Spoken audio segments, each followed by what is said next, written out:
Friends, நீங்க உங்களோட வாழ்க்கையில எப்பயாச்சும் ஒரு ஃபைனான்சியல் பிளான் போட்டிருக்கீங்களா? எப்பனா போட்டிருப்பீங்க, ஆனா அது ஒர்க் ஆச்சா? அதிகபட்சமான ஆட்களுடைய ஃபைனான்சியல் பிளான் ஒர்க் ஆகிறது இல்ல. நம்ம ரொம்ப எதிர்பார்ப்போட நம்பிக்கையோட பட்ஜெட்டிங் போடுவோம், salary expenses கவுண்ட் பண்ணுவோம், யோசிப்போம் இவ்ளோ சம்பாதிக்கிறோம், இவ்ளோ செலவாகுது, இவ்ளோ சேமிப்போம், அண்ட் இந்த சேமிக்கத்துல ஃபியூச்சர்ல நம்ம இதை செய்வோம்னு நினைப்போம். ஆனா உண்மை என்னன்னா நம்மளால அந்த காசை சேமிக்கவே முடியாது. அதிகபட்ச ஆட்களுடைய ஃபைனான்சியல் பிளான் ஒர்க் ஆகிறதே இல்ல. தெரியுமா ஏன்னு? ரெண்டு மேஜர் ரீசன்ஸ் இருக்கு.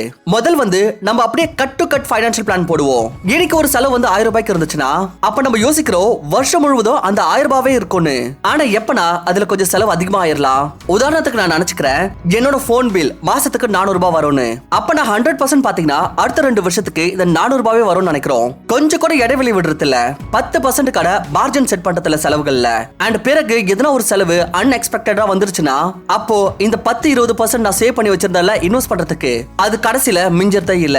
அண்ட் இன்னொரு மேஜர் ரீசன் நம்மளோட ஃபைனான்சியல் பிளான் ஒர்க் ஆகாம போகிறதுக்கான காரணம் அது நம்ம வாட் இஃப், அதாவது எதிர்பார்க்காத, நம்ம பார்க்காத யோசிக்காத விஷயங்க. செலவுகளுக்கான ஒரு இடமோ ஒரு ப்ரொவிஷனோ நம்ம வைக்கிறதுல.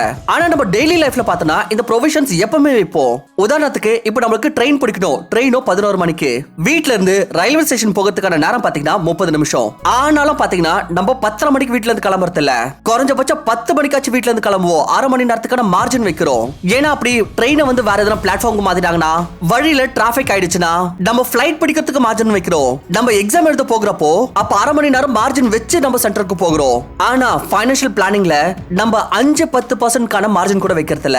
வாட் இஃப்ஸ்க்கு வாட் இஃப் வழியில டிராபிக் ஆயிடுச்சுன்னா லைஃப்ல இந்த விஷயத்தை கவனத்துல எடுத்துக்கிறோம். ஃபைனான்ஸ்லயும் நம்ம இந்த விஷயத்தை கவனத்துல எடுத்துக்கணும். ஒரு சிம்பிள் சினாரியோ எடுத்துப்போம். இது கொஞ்சம் பயம்புத்துற மாதிரி இருக்கலாம், ஆனாலும் நம்ம இதை கண்டிப்பா கவனத்துல எடுத்துக்கணும். வாட் இஃப் ஒரு நபர் ஒரு வீடு வாங்குறாரு ஹோம் லோன்ல, அண்ட் ஹோம் லோன் வாங்கி சில மாசத்துக்கு பிறகு அன்பார்ச்சுனேட்லி அவருக்கு டெத் ஏற்பட்டுருது. இப்ப என்ன ஆகும்? 2 சினாரியோஸ் ஏற்படும். ஒன்னு, இந்த எல்லா இஎம்ஐ ஹோம் லோனோட பர்டன் இருக்குதுல அது அவரோட குடும்பத்து மீது போயிடும். அண்ட் அப்படி அந்த குடும்பம் தொடர்ந்து அடுத்த 15-20 வருஷத்துக்கு இஎம்ஐ கட்ட முடியாம போச்சுன்னா அப்ப அந்த வீட்டை பேங்க் கைப்பற்றிப்பாங்க. வீட்டுல இருக்கிறவங்களோட கனவும் போயிடுச்சு. யார் ஒருத்தர் இந்த வீடை வாங்கினாரோ முழு நம்பிக்கையோட என்னோட குடும்பம் சந்தோஷமா வாழணும்னு அவரோட கனவும் போயிடுச்சு. இன்னொரு அவுட்கமா ஏற்படலாம். ஃபேமிலியில ஒரு மெம்பர் டபுள் ஷிஃப்ட் வேலை செஞ்சு ராவும் பகலமா கஷ்டப்பட்டு எப்படியோ ஒரு வழியா அடுத்த 15-20 வருஷத்துக்கு இஎம்ஐ கட்டிக்கிட்டே இருக்கலாம். அந்த நபருடைய கனவுக்காக யார் இப்ப இந்த உலகத்துல இல்லையோ இவருக்காக இன்னொரு நபர் அவரோட வாழ்க்கை முழுவதும் கஷ்டப்பட்டு இருப்பாரு. இப்போ இதை கேட்கறதுக்கு ரொம்பவே பயமா இருக்கலாம். ஆனா இந்த மாதிரி எங்கட நடந்திருக்கலாம்ல, நடக்கும்ல. இந்த வாட் இஃப் என்ற சினாரியோ பாசிபிள் தானே. இங்க பாருங்க, லைஃபோட எல்லா சினாரியோ, எல்லா அன்எக்ஸ்பெக்டட் ஈவென்ட்டுக்கும் நம்ம தயாரா இருக்க முடியாது. ஏன்னா நடக்கிறதுனா எதனாலும் நடக்கலாம். சோ எல்லாத்தையும் கண்ட்ரோல் பண்றதுக்கான முயற்சி நம்மளால பண்ண முடியாது. ஆனா பிராக்டிகல் லைஃப்ல நம்ம கண்ட்ரோலிங் த கண்ட்ரோலபிள்ஸ் பண்ணணும், and not worrying too much about the uncontrollables பண்ணணும். சோ இந்த சினாரியோல கண்ட்ரோலிங் த கண்ட்ரோலபிள்ஸ்ல என்ன பண்ணிருக்கலாம்னா, அந்த நபர் ஹோம் லோன் எடுக்கிறார்ல அது கூடவே ஒரு லைஃப் இன்சூரன்ஸ் எடுத்திருக்கலாம். இது அவரோட கண்ட்ரோல்ல இருக்கு. டெத் அவரோட கண்ட்ரோல்ல இல்ல. அப்படி அவர் லைஃப் இன்சூரன்ஸ் எடுத்திருந்தாருன்னா அவருக்கு எதுனா ஆயிருச்சுன்னா அப்ப அவருடைய குடும்பத்துக்கு இந்த பிரச்சனை எடுத்துக்கணும்னு அவசியம் ஏற்பட்டிருக்காது. அட்லீஸ்ட் இந்த ஃபைனான்சியல் பிரச்சனை. ஏன்னா அந்த ஹோம் லோனோட காசு இப்ப இந்த இன்சூரன்ஸ் கம்பெனியோட காசுல இருந்து கொடுத்திருக்கலாம். சோ உங்களோட ஃபைனான்சியல் பிளான வொர்க் பண்றதுக்கு நம்ம இன்னைக்கு 3 ரூல் பார்க்க போறோம். சோ முதல் ரூல்ல இருந்து ஆரம்பிக்கலாம். நம்ம இத புரிஞ்சுக்கணும். லிக்விடிட்டி அண்ட் நெட்வொர்த் இது ரெண்டுமே வெவ்வேறு விஷயங்க. இத ஒரு எக்ஸாம்பிளோட பார்க்கலாம். நீங்களே நிறைய வாட்டி பார்த்திருப்பீங்க. ஒரு பெரிய பிசினஸ்மேன் பாத்தீங்கன்னா இவர் நேத்தி வரைக்கும் பெரிய கோடீஸ்வரர் 2000 கோடி 5000 கோடிக்கான அதிபதினு சொல்லிட்டு இருப்பாங்க. ஆனா அவர் திடீர்னு பேங்க் ஆயிடுவாரு, ரோட்டுக்கு வந்துருவாரு. நம்மளுக்கு தோணும் இது எப்பறம் நடந்திருக்கும்னு. அதுக்கான காரணம் நெட்வொர்த் அண்ட் லிக்விடிட்டி இது ரெண்டுமே வெவ்வேறு விஷயங்க. இத ஒரு எக்ஸாம்பிளோட புரிஞ்சுக்கலாம். நினைச்சுக்கோங்க, ஒரு நபரோட கம்பெனி இருக்குது. அதோட மார்க்கெட் ஸ்டாக் மார்க்கெட்ல வேல்யூவேஷன் பாத்தீங்கன்னா 100 கோடி ரூபாய். அந்த நபருக்கு அந்த கம்பெனில 50% பங்கு இருக்குது. அதாவது அவரோட நெட்வொர்த் ஆயிடுச்சு 50 கோடி ரூபாய். இங்க பாத்தீங்கன்னா இது நெட்வொர்த் தான், லிக்விடிட்டி இல்ல. ஏன்னா அப்படியே அவரோட ஷேர்ஸை விற்க போனாருன்னா கொஞ்சம் பெரிய குவான்டிட்டியில. உதாரணத்துக்கு இப்ப அவருக்கு 50 கோடிக்கான ஷேர்ஸ் இருக்கு. சரி, எனக்கு ஒரு 10 கோடி ரூபாய் வேணும், 10 கோடிக்கான ஷேர்ஸ் விற்கணும்னு நினைக்கிறாரு. பெரிய குவான்டிட்டியில அவர் ஷேரை விற்க போனாருன்னா அப்ப மார்க்கெட்ல எல்லாத்துக்கும் முதல்ல நியூஸ் போயிடும். ப்ரமோட்டர் அவரோட ஷேரை அவரே விற்கிறாரு. இதனால மார்க்கெட் என்ன யோசிக்கணும், அவருக்கு அவரோட கம்பெனி மீது நம்பிக்கை இல்லைன்னு. இதோட ரிசல்ட் மோசமா வரப்போது, இல்ல கம்பெனில ஏதோ பிரச்சனை நினைப்பாங்க. அண்ட் அந்த ஷேரோட பிரைஸ் ஒரேடியா டக்குன்னு கீழே விழுந்துரும். லோவர் சர்க்கியூட் ஆயிடும். அதாவது முதல் விஷயம், ப்ரமோட்டர் விருப்பப்பட்டாலும் அவரால் எல்லா ஷேர்ஸும் விற்க முடியாது. அப்படி அவர் வித்தா கூட சர்க்கிட் ஓபன் ஆக கொஞ்சம் விற்பாரு, சர்க்கிட் திரும்ப ஓபன் ஆக கொஞ்சம் விற்பாரு. அப்போ 50 கோடி ரூபாயோட ஷேர் கடைசியில 15-20 கோடி ரூபாய் பிரைஸ்ல விற்பாரு.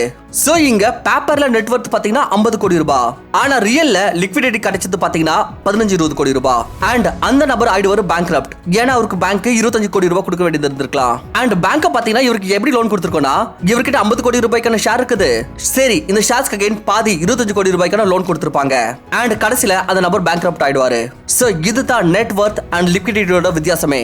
அப்படி நம்மளோட செலவுகளை நம்மளுடைய நெட்வொர்த்துக்கு பிரகாரம் பேங்க் கிட்ட லோன் வாங்கி அதிகரிச்சிட்டோம்னா, அண்ட் அதை பே பண்றதுக்கு லிக்விடிட்டி இல்லனா, அப்ப நம்ம கடைசியில பேங்க்ரப்ட் ஆயிடுவோம். சோ நீங்க கவனமா இருக்கணும்.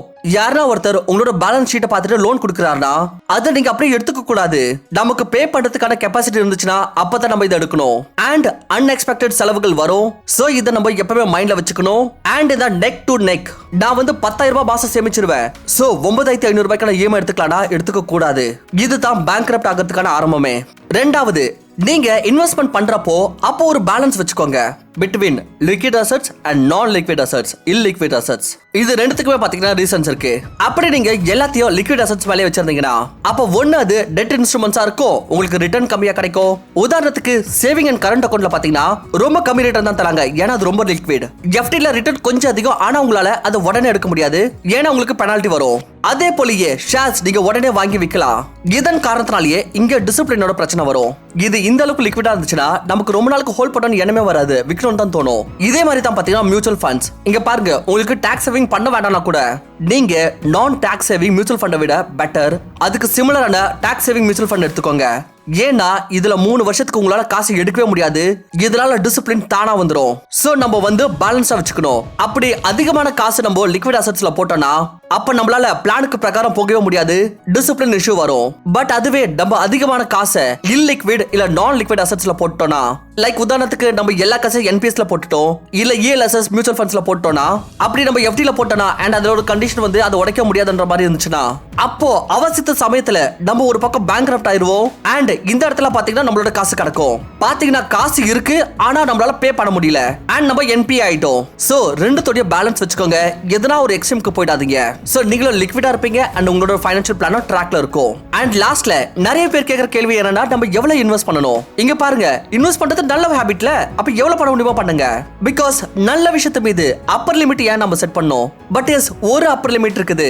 நீங்க எவ்வளவு நாள இன்வெஸ்ட் பண்ணுங்கன்னு சொல்லிட்டேன்னு இன்னைக்கு உங்களோட ஃபேமிலி கூட காம்ப்ரமைஸ் பண்ணக்கூடாது. அவங்கள பசி பட்டியல வச்சுக்கிட்டு வெளியே சுத்தி காட்ட கூட்டின்னு போகாம உங்களோட ரொம்ப முக்கியமான சந்தோஷங்களை காம்ப்ரமைஸ் பண்ணாதீங்க. எப்படி இல்லிக்விட் அண்ட் லிக்விட் அசெட்ஸ்க்கு பேலன்ஸ் இருக்கணுமோ அதே போலயே ஃபியூச்சர் நீட்ஸ் அண்ட் பிரசன்ட் நீட்ஸ்க்கான ஒரு பேலன்ஸ் இருக்கணும். சோ பிரசன்ட் ஓரளவுக்கு என்ஜாய் பண்ற விதமா ஃபியூச்சருக்கும் பிளானிங் இருக்கணும். சோ தட் நம்ம ஒவ்வொரு மொமெண்ட்டும் என்ஜாய் பண்ணுவோம் அண்ட் நம்மளோட ஃபியூச்சரும் ரிஸ்க்ல வராது. சோ இந்த பேலன்ஸை ஞாபகத்துல வச்சுக்கிட்டு உங்களால எவ்வளவு அதிகமா இன்வெஸ்ட் பண்ண முடியுமோ அவ்வளவு பண்றது நல்லது. சோ ஃப்ரெண்ட்ஸ், உங்களோட இன்வெஸ்டிங் ஆரம்பிக்கிறதுக்கு நீங்க முதல்ல ஒரு டிமேட் அக்கௌண்ட் ஓபன் பண்ணணும். நான் கீழே டிஸ்கிரிப்ஷன்ல ட்ரஸ்டட் புரோக்கர்ஸ் உடைய லிங்க் கொடுத்திருக்கேன். நீங்க கிளிக் பண்ணி ஃப்ரீயாவே உங்களோட டிமேட் அக்கௌண்ட் ஓபன் பண்ணி இப்பவே உங்களோட இன்வெஸ்டிங் ஜர்னியை ஸ்டார்ட் பண்ணுங்க. வீடியோ பிடிச்சிருந்துச்சுன்னா லைக் பண்ணிட்டு தொடர்ந்து இந்த மாதிரியான வீடியோஸ் பார்க்க நம்மளோட சேனலுக்கு சப்ஸ்கிரைப் பண்ணுங்க. தேங்க்யூ.